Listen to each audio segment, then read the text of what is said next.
Hi అండి అందరికీ welcome back to ఆర్కేజే kitchen. ఈరోజు బాలామృతం పిండితో బిస్కెట్లు ఎలా చేయాలో చూద్దాం. అందుకోసం 2 కప్పులు బాలామృతం పిండిని తీసుకొని మిక్సీ పట్టించుకొని మెత్తగా బౌల్లో వేసుకొని కొద్దిగా సాల్ట్ అలాగే కొద్దిగా పాలు వేసుకొని కలుపుకుంటూ ఇలా కలిపిన తర్వాత కొద్దిగా ఆయిల్ వేసుకొని ముద్దలాగా చేసుకొని ఒక 10 మినిట్స్ పక్కన పెట్టుకుందాం. లైక్ చేయండి, షేర్ చేయండి. నా ఛానల్ కనుక ఫస్ట్ టైం చూస్తున్నట్లయితే సబ్స్క్రైబ్ చేయండి ప్లీజ్. ఒక 10 మినిట్స్ తర్వాత మూత తీసి ఈ పిండిని సపరేట్ చేసి చపాతీ కర్ర తీసుకొని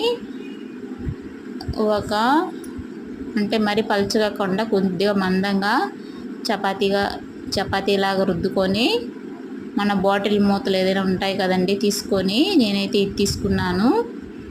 ఇలాగా మందం చూడండి, బిస్కెట్ మందం ఇలా చేసుకున్నాను. చాలా చక్కగా వచ్చిందండి బాటిల్ మూతతో.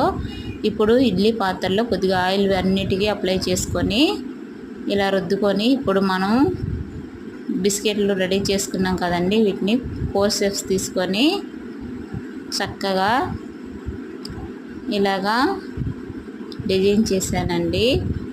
చాలా బాగొచ్చాయండి బిస్కెట్లు కూడా. ఇలా చేస్తే పిల్లలు కూడా చాలా ఇష్టంగా తింటారండి. ఇప్పుడు కొద్దిగా నేను పైన నువ్వులు కూడా వేసుకున్నానండి. ఇప్పుడు స్టవ్ పైన ఇడ్లీ పాత్ర పెట్టుకొని కొద్దిగా సాల్ట్ వేసుకున్నానండి. 1 కప్పు సాల్ట్ వేసుకొని కింద ఒక ప్లేటు బోర్లించుకొని ఇప్పుడు ఇడ్లీ పాత్ర పెట్టుకొని మూత పెట్టుకుంటున్నానండి. సిమ్లో పెట్టుకున్నానండి వంటని. 10 మినిట్స్ తర్వాత తీసి చూస్తే ఇంకా కుక్ అవ్వలేదండి బిస్కెట్లు. ఇంకా 10 మినిట్స్ నుంచి తర్వాత చూశానండి.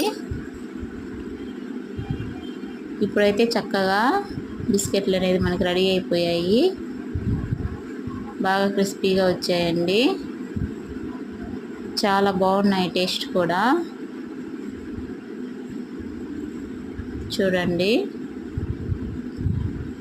అంతేనండి. ఫైనల్గా చాలా బాగా వచ్చాయండి.